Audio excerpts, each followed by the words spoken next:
Então, nós passamos a palavra agora à coordenadora dos trabalhos do nosso primeiro painel, doutora Ana Carolina Mascarenhas. O convite do professor Francisco Salles, como sempre, muito gentil, com palavras muito gentis, né, sempre se refere a mim. Então, eu acho que esse é o momento, né, da gente pensar, eu acho que é para além dos muros da instituição, através de eventos, cursos de extensão, congressos, que nós podemos debater os temas atuais, os temas inovadores e os grandes dilemas vividos pela sociedade brasileira. Então, acho que é nesse sentido que o André Putinelli está aqui, o professor André Putinelli, o professor Edivaldo Brito, que também já está chegando. Eu gostaria também de agradecer as palavras do professor Francisco Salles. Eu não tive ainda a oportunidade, ele falou tão carinhosamente de mim, eu tenho que retribuir, né, Francisco? Eu acho que a nossa amizade aí, eu acho que o trabalho, os resultados do exame de ordem, os resultados que o Brasil vem apresentando em termos de produção acadêmica, eles são muito significativos à medida em que a grande contribuição se dá pelos nossos docentes, os nossos professores, sobretudo pelos nossos alunos. Eu acho que o mérito é todo dos alunos e o mérito é todo dos nossos docentes. Direção e coordenação do curso tentam fazer um trabalho na medida do possível, né? O resultado da Baiana foi expressivo na medida em que a gente teve a grande contribuição dos alunos, e eu acho que dos alunos de todas as outras instituições, né? Mas, sem maiores delongas, eu gostaria de passar a palavra para o professor André Putinelli Júnior. Ele é doutorando e mestre em Direito Constitucional pela PUC São Paulo, professor da Universidade Federal do Mato Grosso do Sul, procurador-chefe da Câmara Municipal de Campo Grande, Mato Grosso do Sul, membro do Instituto Brasileiro de Direito Constitucional, membro da Academia de Letras Jurídicas de Mato Grosso do Sul e membro das bancas examinadoras do 5º e 6º Exames Unificados da OAB. E vai falar de um tema muito atual, né, da ordem do dia, que é o STF e os novos paradigmas de interpretação constitucional. Professor, muito obrigado pela sua presença. O senhor nos honra aqui, tenho certeza, da brilhante palestra. Muito bom dia a todos. Quero congratular de antemão a minha companheira de mesa de trabalhos, a doutora Carolina, que muito me honra com a sua ilustre presença, cumprimentar ao doutor Francisco pelo convite que foi feito, a minha querida, predileta amiga, minha editora, aliás, a doutora Thaisa, da editora Saraiva, que muito me auxilia, ao doutor Cortez, da editora Saraiva, aqui na Bahia, aos colegas advogados, magistrados, membros do Ministério Público, delegados, senhoras e senhores aqui presentes. Meus prezados, é uma satisfação muito grande vir à Bahia, onde eu sempre passo minhas férias de janeiro com minha família, e com uma missão um tanto quanto nobre, que é a de suceder, no uso da palavra, dois professores e juristas de escola, o professor José Afonso da Silva e o professor Rui, e de anteceder a exposição de um dos nomes emblemáticos, uma figura pública exponencial, um homem de conhecimentos enciclopédicos e de biografia impoluta, que é meu dileto amigo, professor Edivaldo Brito, com quem tive hoje o privilégio de tomar café da manhã. E começo já essa exposição fixando alguns conceitos elementares, entre os quais o de interpretação. Todos os senhores sabem que interpretar nada mais significa do que descobrir o real significado e alcance de uma determinada norma jurídica, mas é bem verdade que essa atividade interpretativa vem sendo embaraçada, dificultada sobremaneira pela ação inconsequente do legislador, que aprova normas contraditórias, incoerentes, despidas de qualquer senso lógico. Isso não é privilégio do Brasil, isso ocorre em todas as nações.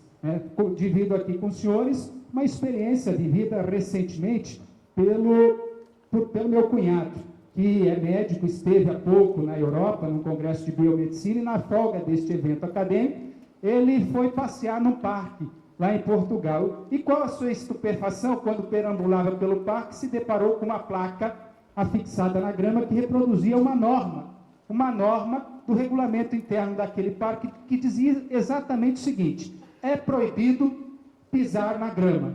Se não souber ler, pergunte ao guarda. Então vejam, senhores, essa incoerência normativa que ocorreu na Europa, mas também ocorre, por exemplo, em um dos países do leste asiático, que até pouco tempo atrás criminalizava, no afã de proteger a vida humana, criminalizava a tentativa frustrada de suicídio, pasmem, senhores, prevendo como pena, adivinhem, a pena de morte. Né?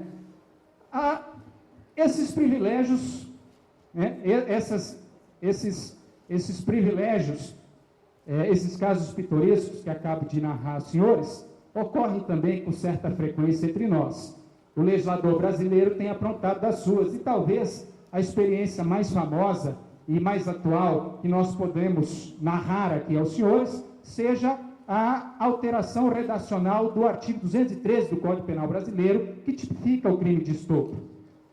Na sua redação antiga, original, o artigo 213 tipificava o crime de estupro como a conduta de constranger mulher à conjunção carnal mediante violência ou grave ameaça. Quer dizer, como o próprio dispositivo utilizava a expressão mulher, só a mulher poderia ser vítima do crime de estupro. Por outro lado, como o dispositivo previa a conjunção carnal, ou seja, a relação tradicional entre homem e mulher, fato é que o autor imediato daquele delito só poderia ser, evidentemente, o homem, porque só ele possui a ferramenta anatômica apropriada para deflorar a vagina da mulher.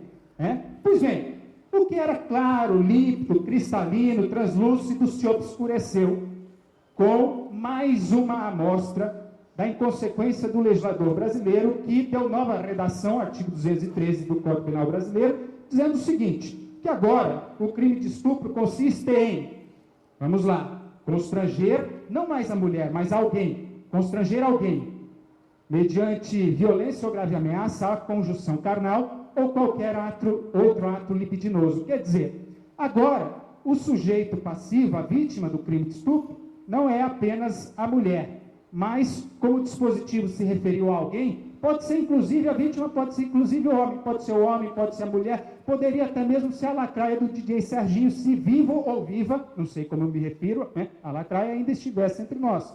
Mas vejam, senhores, até aí tudo bem. O problema é que na modalidade de conjunção carnal, pela nova alteração redacional do artigo 213, fato é que o sujeito,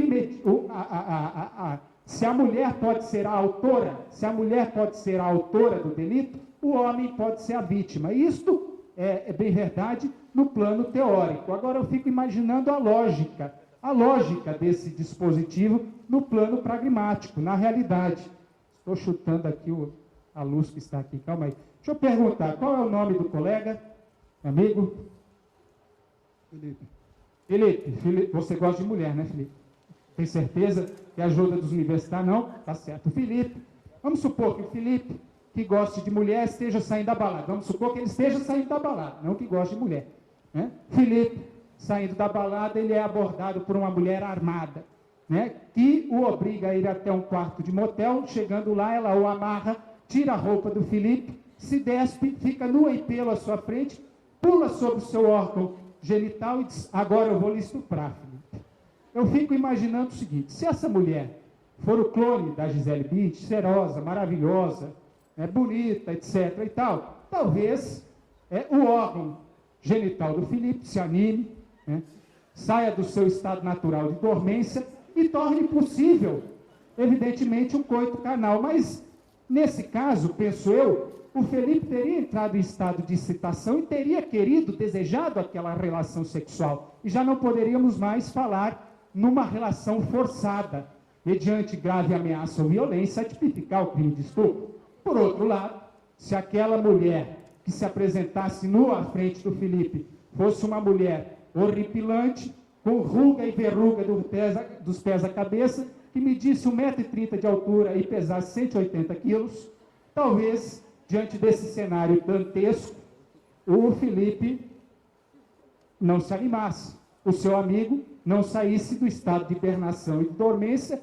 tornando absolutamente possível a consumação do crime de estupro pela mulher devoradora de homens na modalidade de conjunção carnal. Então vejam, senhores, que a ausência de lógica do legislador, ao alterar a redação do artigo 213, fez com que tornasse possível a mulher ser a autora e o homem a vítima do estupro, mas no plano lógico isso é bem difícil. É bem verdade que muitos dos senhores poderiam levantar a mão e me objetar dizendo, mas André, nada obstaria, por exemplo, que essa mulher horripilante, ela dopasse o Felipe e obrigasse a tomar 10 comprimidos de Viagra, aguardasse o prazo de 1 hora, quando então o medicamento, já tendo feito, né, tendo surtido o efeito esperado, provocasse uma súbita ereção e ela então consumasse a relação sexual forçada na modalidade de conjunção carnal vagínica. É bem verdade.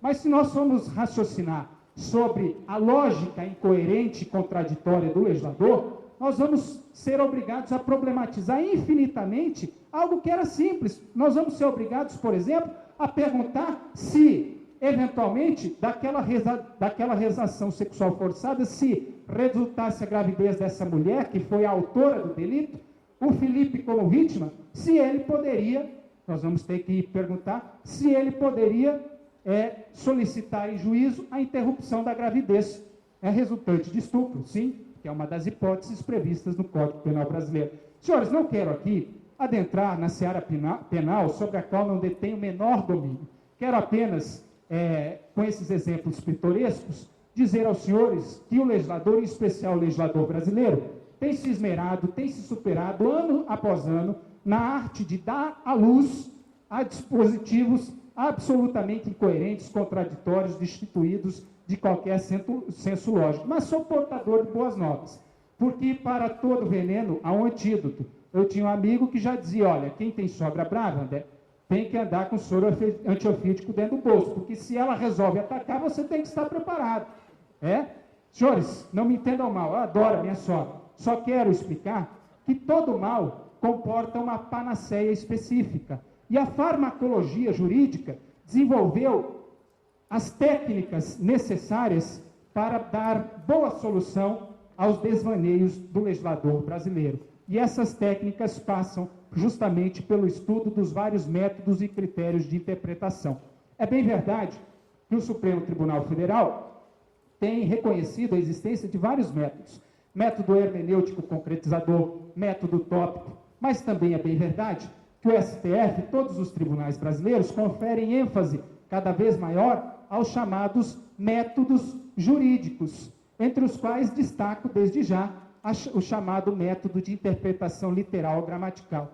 Esse talvez seja o mais simplista de todos os métodos, que procura atrelar o significado de uma norma ao sentido literal que as palavras empregadas pelo legislador possuem no dicionário.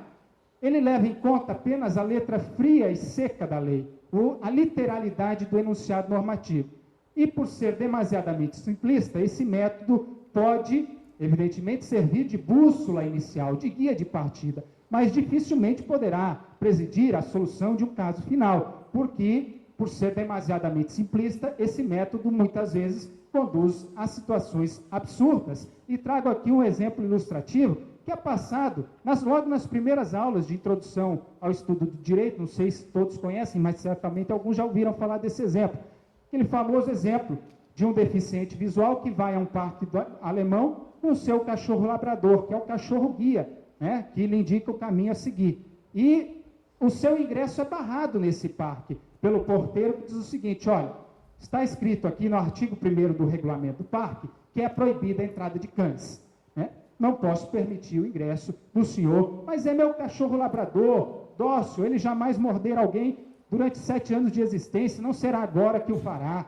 Não posso. A interpretação literal. É proibida a entrada de cães.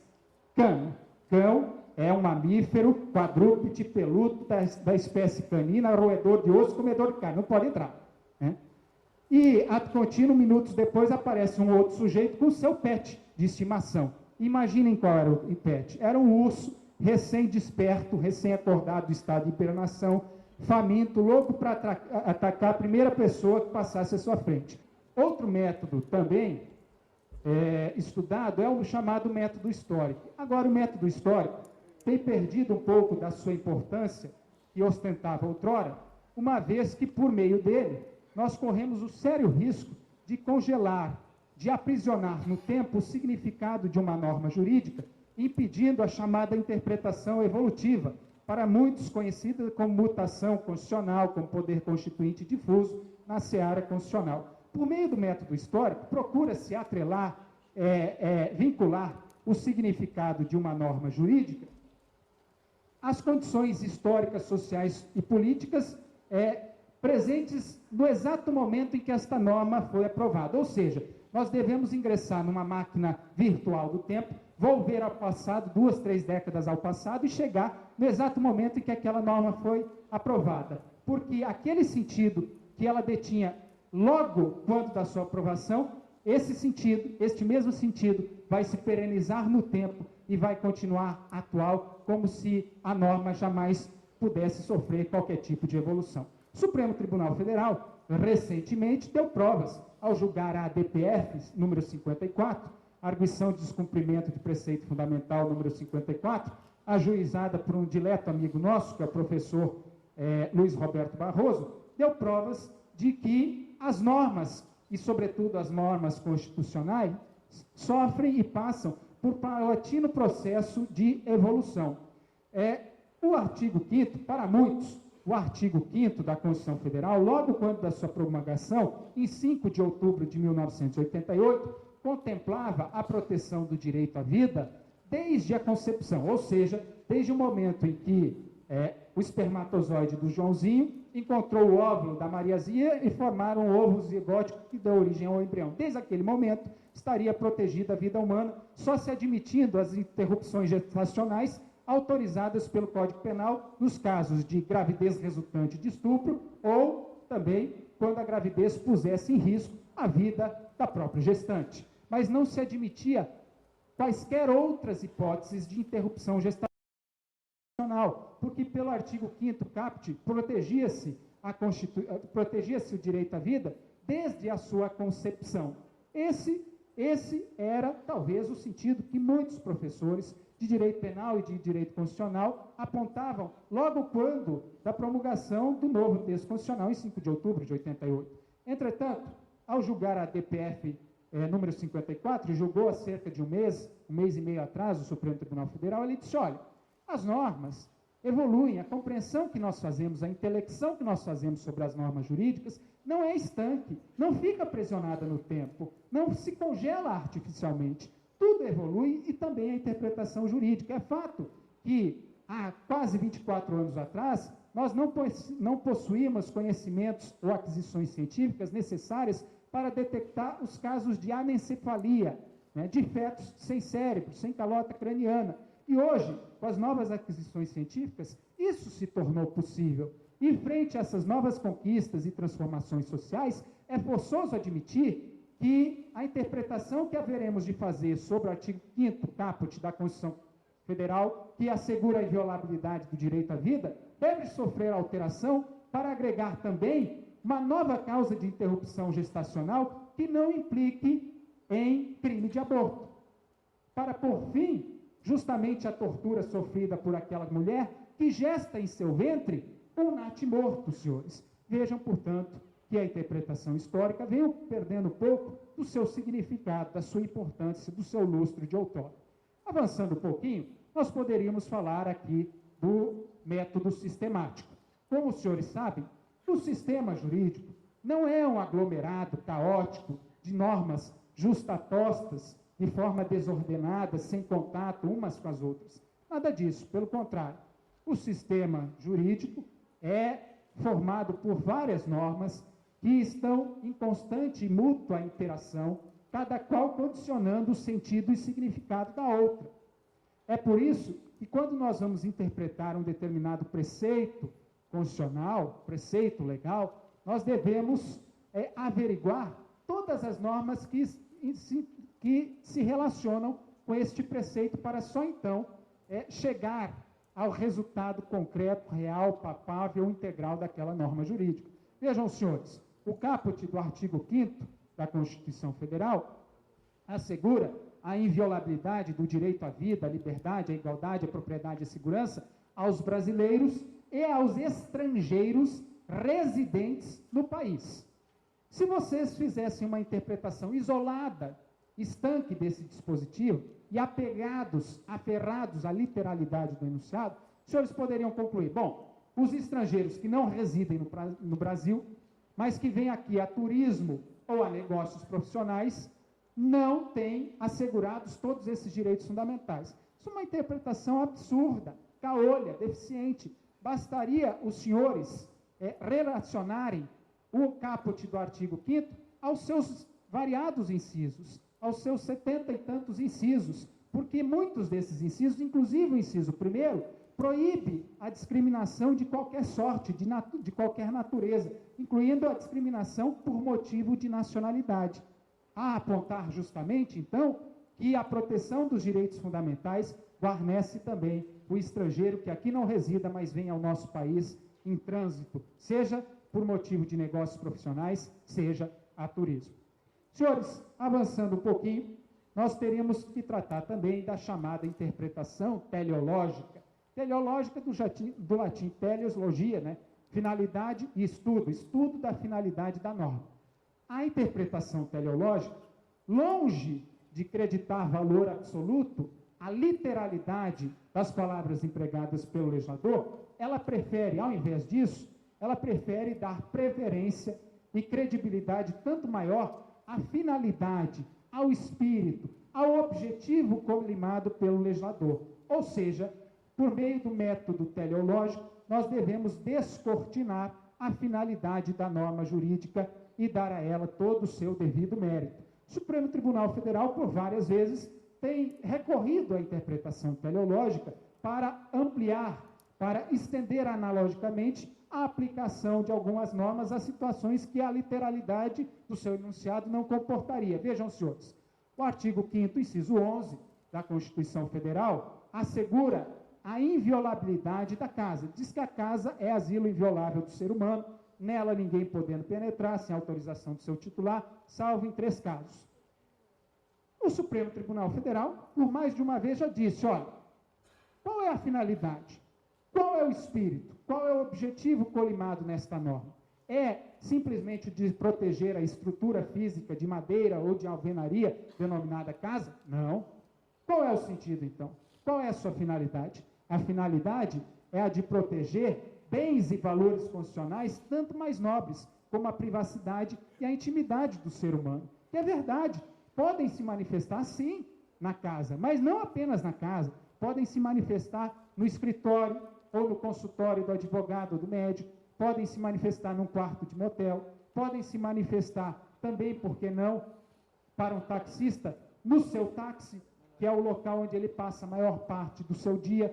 Portanto, o Supremo Tribunal Federal estendeu essa proteção a lugares outros que não se encaixariam na literalidade do enunciado normativo, afinado sempre, o Supremo Tribunal Federal, com o espírito, com a finalidade da norma constitucional. Outro exemplo que poderíamos aqui mencionar seria o do artigo 14, parágrafo 7º. O artigo 14, parágrafo 7º do texto constitucional, ele diz que são inelegíveis, não podem se candidatar, são inelegíveis, no território de jurisdição do seu titular, são inelegíveis os parentes, o cônjuge e os parentes, até 2º grau, dos prefeitos, governadores e presidente da República. E divido com os senhores uma experiência ocorrida lá no meu estado. Um determinado prefeito,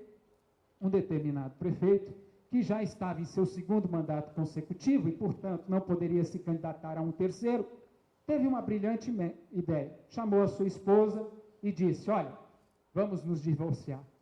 E ela entrou em desespero, começou a chorar. Mas por que você não me ama mais? O que eu fiz? Você não gosta do meu arroz carreteiro? Está faltando tempero? Que é isso? Nada disso, meu amor. Eu te amo tanto que eu quero vê-la prefeita. Mas como você é minha cônjuge, você está inelegível para o mandato subsequente. Então nós vamos nos divorciar, porque você, de cônjuge, passará a ex-cônjuge. Mas nós só vamos nos divorciar no papel, porque eu continuarei lhe amando. Eu serei ainda o seu fofuchão e você é a minha fofuchinha, né? E assim, ela topou a empreitada, separou-se, divorciou-se, registrou sua candidatura. Também ocorreu aqui, esses são casos verídicos, né? Ocorreu aqui no estado do Nordeste, não na Bahia, no outro estado, cujo nome eu preservarei por questões éticas, né? Mas ocorreu também um outro caso. Uma prefeita que vivia em união estável homoafetiva com outra mulher, e essa prefeita já estava também em seu segundo mandato, falou, olha, você é minha companheira, minha convivente, né? Mas você não é a minha cônjuge. Não é a minha cônjuge. Então, você escapa da aplicação do artigo 14, parágrafo 7º. Vou lançá-la à minha sucessão, porque eu já estou no segundo mandato, não posso concorrer a um terceiro, vou lançá-la à minha sucessão. Esses dois casos, tanto deste aqui, de outro estado do Nordeste, quanto este outro da minha terra, ambos foram apreciados pelo Tribunal Superior Eleitoral, que cassou o registro de candidaturas, decisão confirmada pelo Supremo Tribunal Federal. E o Supremo disse o seguinte, olha, não adianta se aferrar à literalidade do enunciado normativo, dizer que é ex-cônjuge, que convivente não é cônjuge. Nós devemos levar em conta o espírito, a finalidade daquele dispositivo. E a finalidade daquele dispositivo foi justamente a de garantir a periodicidade dos mandatos. A finalidade foi justamente a de evitar a perpetuação de oligarquias familiares no domínio do poder político e de evitar também o uso da máquina pública em prol de candidaturas amigas, né? E, nesse caso, parece que isso é justamente o que ocorre, portanto, vou invalidar esses registros. Senhores, avançando um pouquinho mais, nós já estamos chegando, acho que, quase perto do tempo que nos foi destinado, de 35 minutos, 40 minutos, mas, avançando um pouquinho mais, gostaria de tratar apenas do princípio da proporcionalidade. O princípio da proporcionalidade permite o controle de validade, permite a invalidação de medidas judiciais, legislativas ou administrativas absolutamente desproporcionais em vista das finalidades a que se pré-ordena. Todo e qualquer ato que nós praticamos, ele é dirigido a uma finalidade. Por exemplo, eu me alimento para saciar a fome, essa é a finalidade da alimentação. Eu bebo água para matar a sede. Esta é a finalidade da ingestão de líquidos. Quer dizer, depende de que líquido, né? Os senhores vão ingerir. Tem gente que bebe para ficar alegre. Eu tenho um colega que é masoquista, gosta de sofrer, por isso ele torce para o Corinthians, né? Infelizmente, passou do Vasco. Eu torço para o Palmeiras e para o Flamengo, porque eu gosto de ser feliz. E esses times me realizam por completo. Mas quero isto, talvez, né, professor? Mas com isto apenas apontar que todo e qualquer ato é dirigido a uma finalidade. E o princípio da proporcionalidade promove uma correlação entre meios e fins, para dizer o seguinte, que toda e qualquer medida judicial, administrativa ou legislativa será ou não proporcional e, portanto, constitucional, se valer, caso se valha dos meios, primeiro, adequados, segundo, necessários, terceiro, estritamente proporcionais para atingir a finalidade a que se pré-ordena. Um meio, ele é adequado quando ele por si só basta, quando ele é suficiente para atingir uma determinada finalidade pública. O meio, por outro lado, ele é necessário quando não exista outro meio menos oneroso, menos prejudicial, menos sacrificante para atingir a mesma finalidade. Aliás, essa questão da proporcionalidade, necessidade do meio, tem muito a ver com a chamada força ou intensidade desproporcional. Apenas para que os senhores captem bem a ideia do que é força desproporcional, eu chamo a atenção aqui para aquele velho caso, ou melhor, causo, da velhinha de Taubaté, que estava dormindo na sua casa, sozinha, descansando, quando um meliante pula o muro da sua residência e começa a forçar a porta de entrada. Ela rapidamente corre para a entrada e se esconde atrás da porta. Quando o meliante ingressa, consegue arrombar a porta, ingressa naquela casa, a velhinha de Taubaté, mais do que rapidamente, pega suas mãos fortes e calejadas pelo sólido trabalho de uma vida inteira e apalpa, agarra. Imaginem os senhores, uma região muito sensível do homem. e começa a apertar. E pergunta, quem está aí? O sujeito não responde. E ela aperta um pouquinho mais intensamente, uma força um pouquinho mais exagerada e desproporcional. E pergunta, quem está aí? Ninguém responde. E ela, então, tirando a última gota e suspiro de energia e força da sua alma, aperta com toda a intensidade a região testicular daquele meliante e novamente pergunta, quem está aí? E o sujeito responde, diz para a velhinha de Taubaté, é o mudinho, é o mudo. Ou seja, essa é a força desproporcional. A força que faz o mudo falar, que faz o cego enxergar, senhores, é justamente essa intensidade em dosimetria exagerada que permite a invalidação de atos judiciais, legislativos ou administrativos que se valham de meios extremamente onerosos, quando existam outros menos onerosos, menos prejudiciais. E, finalmente, a medida judicial, administrativa ou legislativa passará pelo crivo da proporcionalidade em sentido estrito, quando trouxer mais vantagens do que prejuízos, quando o balanço final for positivo, quando o saldo final for vantajoso. Só para dar um exemplo concreto, suponham os senhores que um fiscal da vigilância sanitária compareça a uma feira aqui de produtos hortifruti granjeiros. Tem uma feira famosa aqui em Salvador? Tem? Qual que é? Que vende tomate, alface. Feira de São Joaquim. Foi lá o fiscal na feira de São Joaquim. O senhor vai nessa feira, professor Edivaldo Brito? Na feira de... Por favor, professor, vamos uma salva de palmas para o professor Edivaldo Brito. Aliás, para os dois, né? Para o professor José Afonso aqui à minha frente também, que se perfila. São os dois grandes nomes do direito brasileiro. Nós devemos toda a salva de palmas, todo o agradecimento a eles. Mas, professor, o nosso fiscal foi à feira de São Joaquim e chegou ali numa banquinha de tomates. E ao chegar, pode tirar foto, que esse é um encontro histórico, viu? Duas figuras emblemáticas, exponenciais, e cujo exemplo deve ser seguido por todos nós. Mas, senhores, voltando ao nosso fiscal da vigilância sanitária, ele foi à feira de São Joaquim, chegou lá, primeira banquinha que ele foi fiscalizar, uma banca de tomates lá. Estava o feirante, o Sebastião, e o fiscal, posso olhar, Sebastião, seus tomates? Pode. Pegou um tomate, apertou, o primeiro tomate que ele apertou era podre e manchou toda a sua camisa do time de coração, que era o Vitória Futebol Clube, né? Manchou a camisa do Vitória. Ele, então, dirige um olhar fulminante ao feirante Sebastião e diz, feirante Sebastião, o senhor está vendendo tomate podre? Não pode, vai causar uma intoxicação generalizada, intestinal e estomacal na população. Eu sou fiscal da vigilância sanitária, eu tenho que zelar qual é a finalidade da vigilância sanitária, tenho que zelar pela saúde pública. Então, eu vou ter que apreender essas mercadorias e destruí-las. Tá bom, paciência. E ele estava recolhendo as mercadorias, já saindo, quando ele, de soslaio, olha para o feirante Sebastião e percebe que na camisa do feirante tinha um pente com o emblema do Bahia.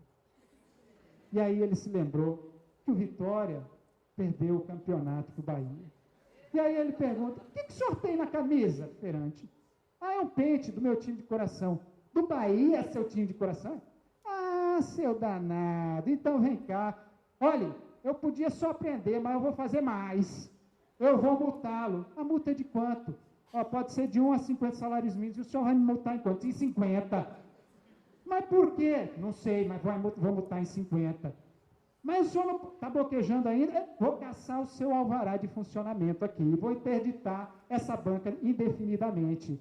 Cabra da peste. Vejam, senhores, essa é a medida exagerada, que não passa pelo crivo da necessidade, não passa, portanto, pelo crivo do princípio da proporcionalidade e poderá ser invalidada. Senhores, quero finalizar, já faço adiantada a hora, até porque vem a atração principal desta manhã. A principal nós tivemos antes do intervalo, logo na abertura do evento, e agora vamos encerrar com um showman, que é o professor Edivaldo Brito.